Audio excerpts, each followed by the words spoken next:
So good morning everyone. Last class में हमने जो है जियोग्राफिकल इंफॉर्मेशन सिस्टम के बारे में जाना था और इस लेक्चर में हम डिस्कस करने वाले हैं एप्लीकेशंस के बारे में। ठीक है, एप्लीकेशंस के बारे में। So applications of GIS in different field. See so let's first application in archaeology, है ना। Archaeology, so everybody know what is in archaeology, है ना। आर्कियोलॉजी को हिंदी में कहा जाता है पुरातत्व। ठीक है, पुरातत्व। ठीक है, so archaeological is the scientific study of historic people and their cultures by analysis of different their artifacts, inscription, monuments, and other remains, especially those that have been excavated. Right. So the discipline involved in the surveying. So what discipline involved in archaeology? Surveying, excavation, and analysis of data collected to learn more about past. अगर आपको किसी भी object के बारे में जानना है तो जो है किसी पुरातत्व ऑब्जेक्ट के बारे में जानना है, ठीक है, तो उसके लिए जो है आर्कियोलॉजिकल सर्वे ऑफ इंडिया, है ना। अगर इंडिया में बात करें तो आर्कियोलॉजिकल सर्वे ऑफ इंडिया का गठन किया गया।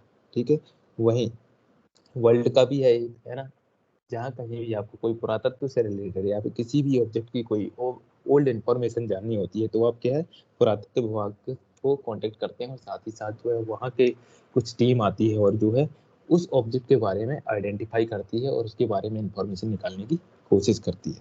ठीक है, so the person who study archaeology is called archaeologist. जो भी पर्सन आते हैं, है ना, जो भी पर्सन आते हैं स्टडी करने के लिए उन्हें आर्कियोलॉजिस्ट कहा जाता है। ठीक है, so this is the archaeology. Now what is our purpose? Our purpose to identify the object and to learn about the object, about past development of human race, या फिर एनी ऑब्जेक्ट या फिर glacier या फिर कोई monuments etcetera, इन सब के बारे में जानना है तो उसके लिए जो है हमें पास्ट में जाना पड़ेगा और उसके लिए हमें आर्कियोलॉजी का कॉन्सेप्ट यूज करना पड़ेगा। So now some images are related to the archaeology. These images, for example, अगर कोई यहाँ कोई मानव कंकाल मिला, स्केलेटन ऑफ ह्यूमन, है ना, ह्यूमन स्केलेटन मिला तो उसके बारे में आपको जानना है। पुरातत्व विभाग की टीम आएगी और वो है इसके बारे में जानकारी निकाली कि ये कितने साल पुराना है, कहाँ से है। ठीक है, अगर कोई शिलालेख आपको मिला, है ना, कोई पत्थर पे आपको जो है कुछ लिखावट मिली, ठीक है, तो आप जो है आर्कियोलॉजिकल सर्वे ऑफ इंडिया को कांटेक्ट करेंगे और वहां से एक टीम आएगी, वो जो है इसके बारे में कार्बन डेटिंग के थ्रू या फिर और कोई टेक्नोलॉजी उनके पास जो भी होगी उसके थ्रू जो है ये लोग इसको एनालिसिस करने की कोशिश करेंगे और जो भी डेटा मिलेगा उसको डेटा को एनालाइज करने की कोशिश करते हैं। सो in the civil engineering, so there are many different disciplines in which archaeology, in which remote sensing or GIS technique is used. For example, marine archaeology. For example, marine archaeology. ठीक, marine archaeology are related to ocean, sea and lake.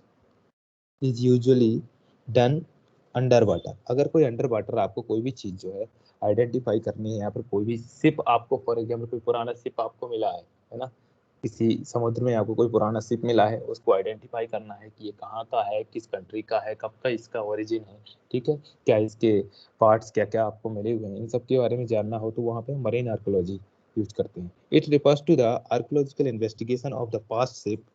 It refers to the archaeological investigation of past ship and shipwreck.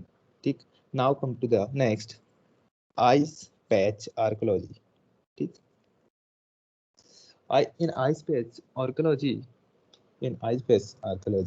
कोई glacier है ना, कोई glacier है, कब ये melt होगा, ठीक है, कहाँ ये कैप्चर हुआ है, ठीक, इस सब के बारे में जानकारी निकालना, ठीक है, वो आती है ice patch archaeology. Now next one is historical archaeology. Historical, है ना, historical archaeological. Historical archaeological deals with the place, things and issues from the past or present or related to the site with written record of oral and tradition। ठीक है, अगर आपको कोई past place या things या उससे related कोई भी आपको इन्फॉर्मेशन आपको चाहिए, रिटन में कोई जो है रिकॉर्ड आपको चाहिए, ठीक है, आपको कोई या फिर कोई रिटन में कोई रिकॉर्ड मिला है, ठीक है, हिस्ट्री से रिलेटेड, जैसे मॉन्यूमेंट्स वगैरह होते हैं, यहाँ आप लोग कभी कभी देखते हैं कि कभी जो है 150 साल पुराना मंदिर मिला, अभी कर्नाटका में या तमिलनाडु में कोई आपको पता होगा, एक बहुत ही पुराना शिवलिंग जो है मिला हुआ था, है ना। तो इस तरीके की अगर आपको हिस्टोरिकल कोई चीजें जो है जाननी है तो उसके लिए हिस्टोरिकल आर्कियोलॉजी जो है टेक्निक यूज होती है, ठीक। Now industrial archaeology, it is related to the new branch of archaeology consists of the systematic study of the structure and artifact as a means of enlarging or understanding the industrial part, ठीक है। अगर कोई आपको कोई industry से related कोई जानकारी चाहिए तो वो है इंडस्ट्रियल आर्कियोलॉजी के अंतर्गत आती है, ठीक है। आर्कियोलॉजी, आर्कियोलॉजी और geo archaeology, the study of the relationship between the human and animal. अगर आपको ह्यूमन एंड एनिमल के बीच में क्या रिलेशनशिप है जो जानना है तो इसके लिए है आर्कियोलॉजी और जू आर्कियोलॉजी, ठीक है, ये इस्तेमाल किया जाता है। This include the study of the bone, ठीक, bone, study of bone, teeth and other body part as well as their interpretation, as well as their interpretation. Now, experimental archaeology. Next one is experimental archaeology. This field involves attempt at replicating the action and condition of the ancient culture. Good example of Bastar, Bastar ancient frame and Oval town town, ठीक है, जो बस्तर का example आप देख सकते हैं, ठीक है, Yes, बस्तर yes, का। Okay, Jitendra, welcome. yes, sir.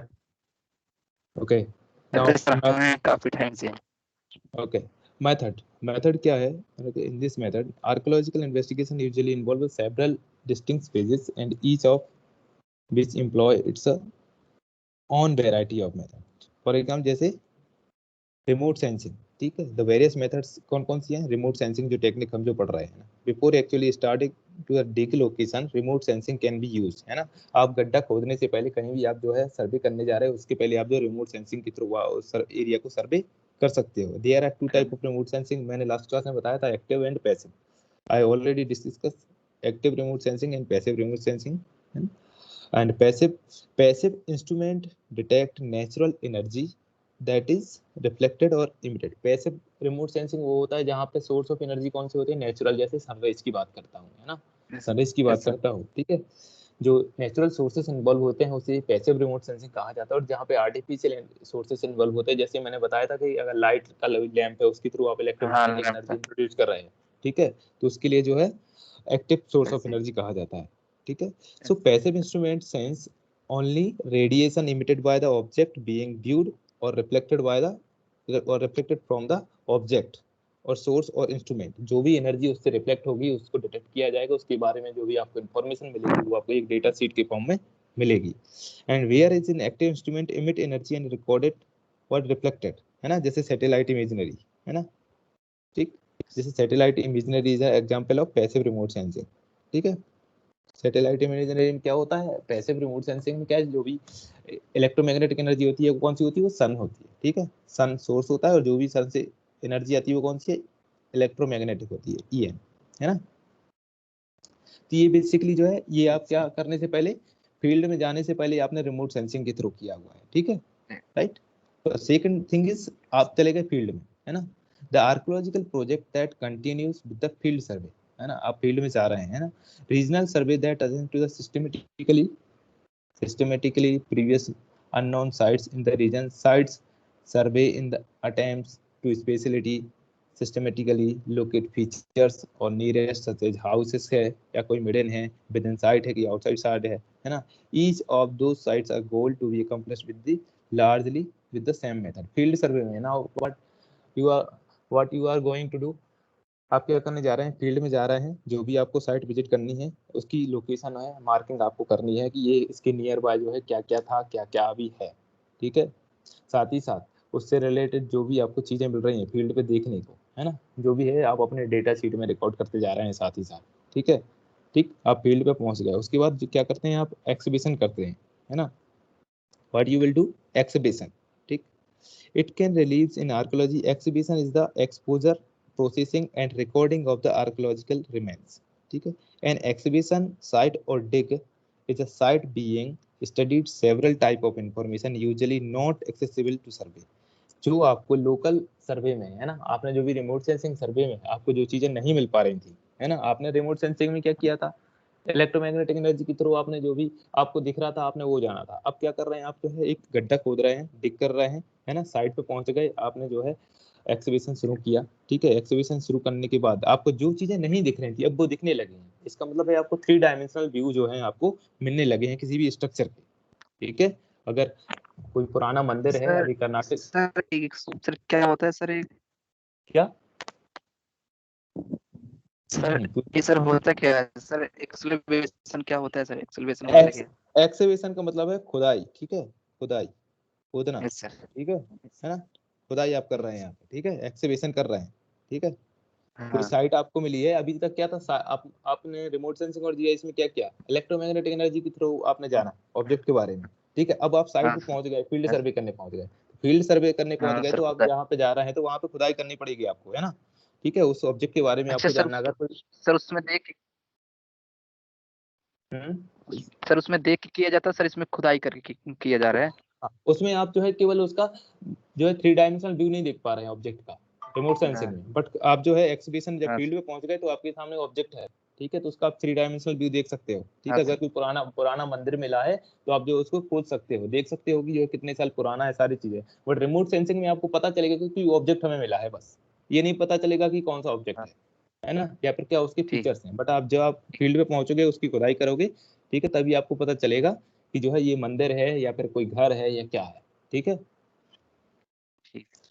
ना उसके बाद जो है एनालिसिस किया जाता है। ठीक है, once after fact the structure have been activated, जो भी स्ट्रक्चर मिला उसकी खुदाई हो चुकी है, now you are going to collect a information.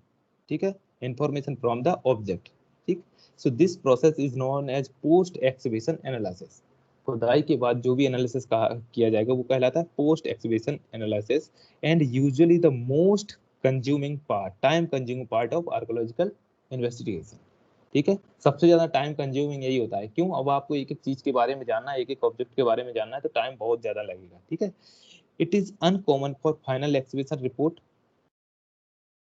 For the major site to take years of publish. ठीक है, अब इसको एनालिसिस करने में आपको बहुत ज्यादा टाइम लग जाएगा। ठीक है, इसकी रिपोर्ट बनाने में आपको बहुत ज्यादा टाइम लग जाएगा, क्योंकि आपको जो है 1 to 1 जो है एक चीजों को जानना पड़ेगा, और एक एक चीज के बारे में आपको जो है डिस्क्रिप्शन आपको निकालना पड़ेगा कि क्या ये ऑब्जेक्ट है, कितने साल पुराना है, किस तरीके से इसका फॉर्मेशन हुआ है, सारी चीजें। ठीक है, ठीक है, it's a very yes time consuming. ये सारी जो है पोस्ट एक्सिबिशन की बात हो रही है ना, बहुत ज्यादा टाइम आपको देना पड़ेगा। ठीक है, फिर computational and virtual virtual archaeology. अब जो भी ऑब्जेक्ट मिला है ना, अब आपने उसको कंप्यूट किया, आप उसका 3D मॉडल बनाने जा रहे हैं। ठीक है, कंप्यूटर ग्राफिक्स के थ्रू, है ना, कंप्यूटर ग्राफिक्स के थ्रू।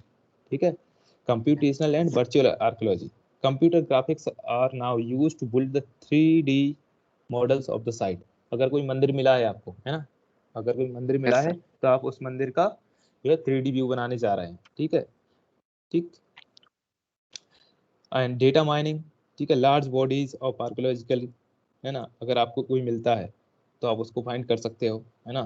कोई एस्ट्रोनॉमिकल इवेंट्स वगैरह जो हुए हैं, जैसे सन का पोजीशन वगैरह चेंज हुआ है, तो उसको आइडेंटिफाई आपको करना पड़ेगा। ठीक है, तो ये सारी चीज़ें जो है ये किस में आती हैं, कंप्यूटेशनल में, है ना। 3D मॉडल तैयार करना साइट का और उसके बारे में इंफॉर्मेशन निकालना। ठीक है, और उसके बाद कुछ ड्रोन्स वगैरह भी होते हैं। ठीक है, ड्रोन ड्रोन के थ्रू भी आप निकाल सकते हैं, है ना, आर्कियोलॉजी, है ना। Archaeologist around the world use drones to speed survey. अगर आपके सर्वे के वर्क को जो है और ज्यादा तेजी से काम करना है तो आप क्या करोगे, ड्रोन से सर्वे करने लगते हैं, है ना, ड्रोन से सर्वे करने लगते हैं।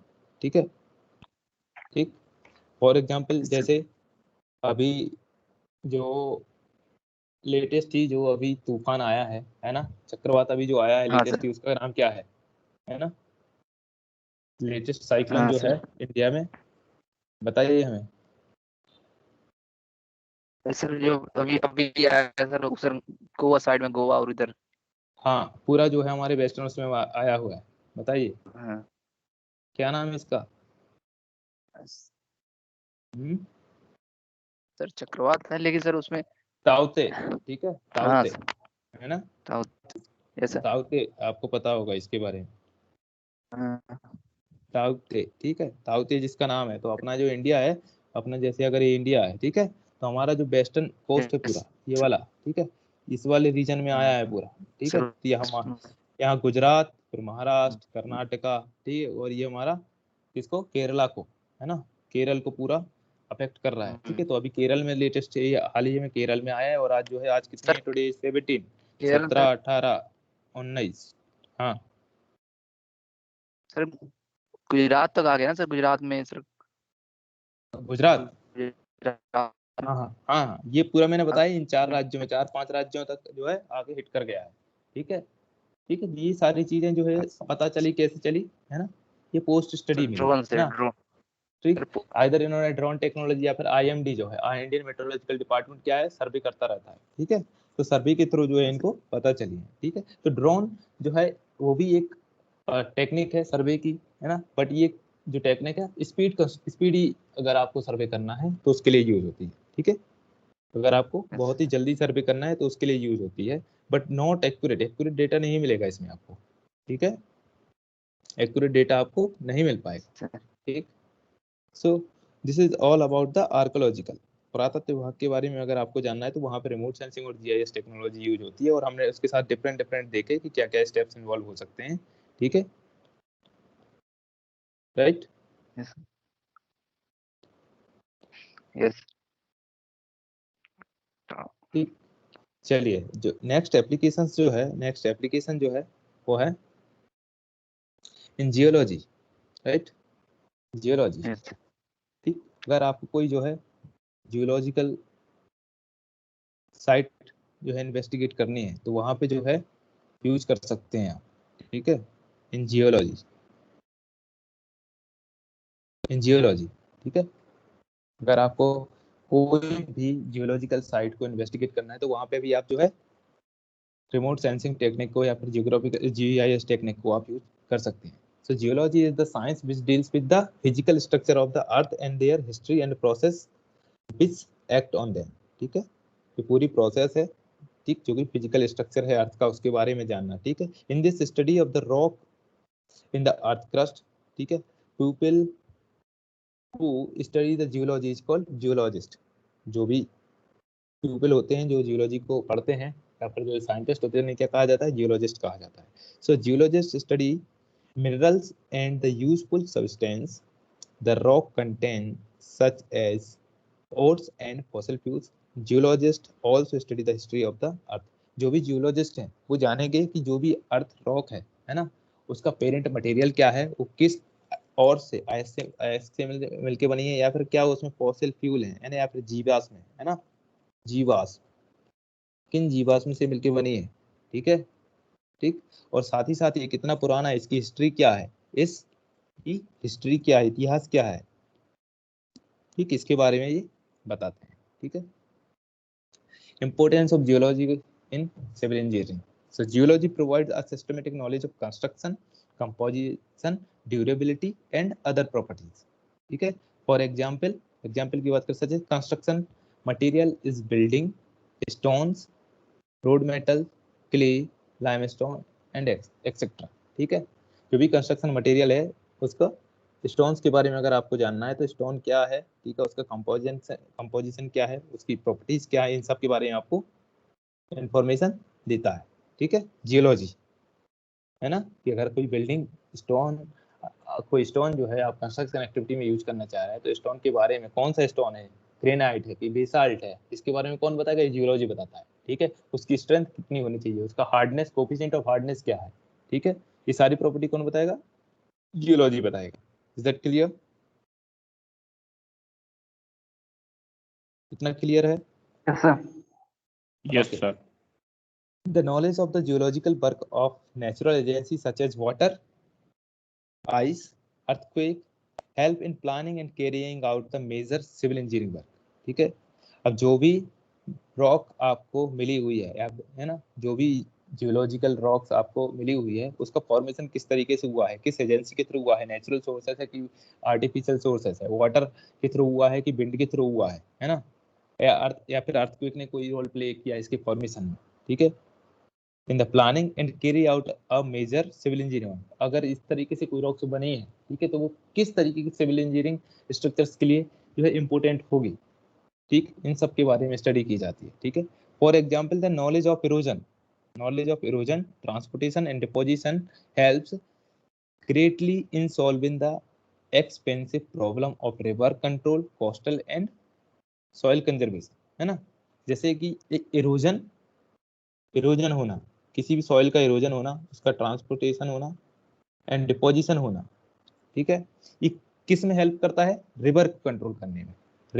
रिवर में तीनों चीजें इन्वॉल्व होती हैं, है ना, रिवर में और कोस्टल लाइन में ये तीनों चीजें इन्वॉल्व होती है, इरोजन भी होता है, ट्रांसपोर्टेशन भी होता है और डिपोजिशन भी होता है ना, विथ वाटर, है ना, विथ वाटर, ठीक है। तो ये एक एग्जाम्पल है, ठीक है।